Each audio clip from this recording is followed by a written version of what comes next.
Mimi naitwa Tottenham Damian Mambi, ni mzaliwa wa kijiji cha Chengena na maeneo yote hapa nayafahamu. Yanauzwa maeneo ya watu, anafika mtu kutoka Lindi anauziwa na unatumika muhuri ule.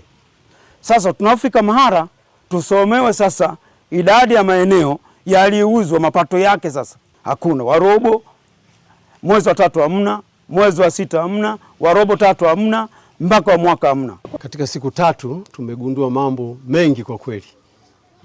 Kuna zaidi ya heka 400 point zimeuzwa kinyume na sheria. Yaani hakufanyika utaratibu wowote, aidha kuomba kwenye mkutano halali ya kijiji au makubaliano ya wananchi. Kwa hiyo vimefanyika kinyume na utaratibu wa mauziano.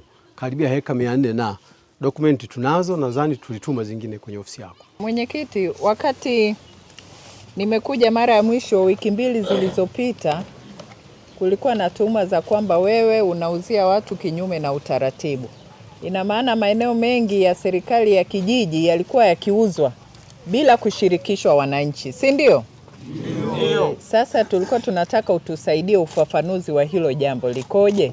Niseme mheshimiwa, kwa maeneo yote ya Chengena ambayo mimi mpaka sasa sijakabidhiwa hekari hata moja, ukiondoa zile za kijiji 86, isipokuwa tu kuna maeneo yapo ya Chengena watu walishauza siku za nyuma au walishayapeki toka siku za nyuma.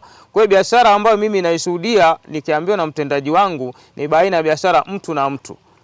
Wanauziana, ndo hizo hati kama wanazoziona, mtu amesimama anauza na watu wengine wako wengi wanauza. Kwa biashara hii ya mtu na mtu ambaye ndo tayari baadhi ya wananchi huninyoshia mikono kwamba serikali nimehusika kutoa maeneo kinyume cha utaratibu, lakini sio kweli kwamba nimetoa maeneo kinyume cha utaratibu.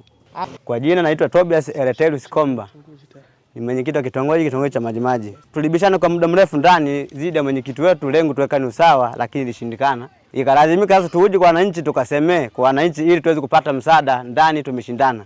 Yaani mwenyekiti wetu amekuwa ametolea sana macho kutokuuza maeneo pasipo kufuata maendeleo kijiji. Niseme kwa mwenyekiti huyu kutokana na mfumo sisi tumeshindana nayo. Ndio kwamba kwa hesabu kama hizi hapa kiujumla ili tuweze kupata maendeleo akae pembeni ili tuone kijiji kisonge mbele. Asante sana.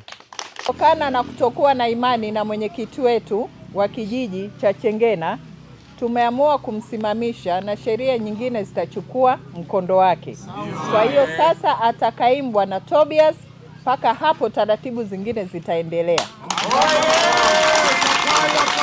Sasa nimuombe tu mwenyekiti aliyepo aweze kuzungumza neno. Baada ya hapo tumkabidhi kijiti huyu, alafu tuendelee na taratibu zingine. Kimsingi nilikuwa na afya nzuri, lakini baada ya kushika madaraka inawezekana kabisa afya yangu inapungua. Na kwa nini nasema hivyo? Kwa maana kwamba mheshimiwa, mimi nilikuwa nashindwa tu kuandika barua kwa sababu nilijaza fomu kwenye Chama cha Mapinduzi kuomba madaraka niongoze Chengena, lakini katika hali ambayo toka nimeshika madaraka kwangu ni shida, mpaka ikawa kero kubwa. Lakini nikushukuru leo kwa kunipa nafasi hii. Niseme asanteni sana, asante sana mheshimiwa mkuu wa wilaya. Naomba nipishe mbele hapa. Asante.